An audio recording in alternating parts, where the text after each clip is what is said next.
saat banyak perkebunan karet di Indonesia beralih ke kelapa sawit karena dianggap lebih menguntungkan, petani di Thailand justru semakin mantap bertahan dengan pohon karet mereka. Alasannya jelas, harga karet di Thailand relatif stabil dan bahkan cenderung lebih tinggi berkat sistem pertanian yang progresif, dukungan kuat dari pemerintah, dan kualitas produk yang diakui dunia. Sebagai bukti kemajuan itu, mereka bahkan berhasil menemukan cara penyadapan modern yang kini semakin populer di berbagai daerah. Bukan lagi dengan cara tradisional menggunakan pisau, para petani di Thailand kini memanfaatkan bor elektrik dan gas etilen untuk memaksimalkan hasil panen. Prosesnya dirancang cerdas. Bor elektrik digunakan untuk membuat lubang penyadapan dengan kedalaman presisi, sementara gas etilen ditempatkan dalam kotak kecil yang dipasang terpisah di batang pohon. Gas ini disalurkan melalui selang kecil menuju jaringan penghasil lateks, merangsang pohon untuk mengeluarkan getah lebih banyak dalam waktu singkat. Metode ini mengatasi kelemahan cara lama yang memerlukan keterampilan khusus, memakan waktu, dan seringkali merusak batang pohon sehingga umur produktifnya berkurang. Produksi lateks meningkat hingga 30-50% dibandingkan cara konvensional. Sementara kualitasnya tetap terjaga karena penyadapan dilakukan lebih bersih dan terukur.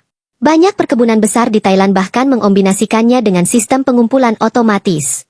Lateks dari setiap pohon mengalir ke wadah penampung yang terhubung ke jalur distribusi terpusat, sehingga petani tidak perlu memeriksa setiap pohon satu persatu. Teknologi ini membuat penyadapan lebih efisien, menghemat tenaga kerja, dan tentu saja meningkatkan keuntungan. Meski harga sawit sempat menggiurkan, petani Thailand tidak tergoda menebang pohon karet mereka. Alasannya sederhana, harga karet di Thailand relatif stabil dan bahkan kompetitif di pasar internasional.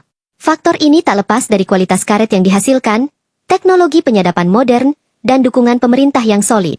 Di Thailand, pemerintah melihat karet bukan sekadar komoditas, tetapi aset strategis bagi perekonomian nasional. Berbagai program diluncurkan, mulai dari subsidi bibit unggul, pelatihan teknik penyadapan modern, hingga dukungan riset untuk menciptakan metode inovatif yang ramah lingkungan. Harga yang stabil juga tak lepas dari kebijakan pemasaran terpadu. Petani mendapatkan akses langsung ke pabrik pengolahan dan eksportir besar, tanpa harus melalui banyak tengkulak. Selain itu, pemerintah menyediakan pusat lelang karet yang transparan, sehingga harga di tingkat petani benar-benar mencerminkan kualitas dan permintaan pasar dunia. Di sisi lain, kualitas karet Thailand dikenal sangat baik karena proses panen dan pasca panennya mengikuti standar internasional.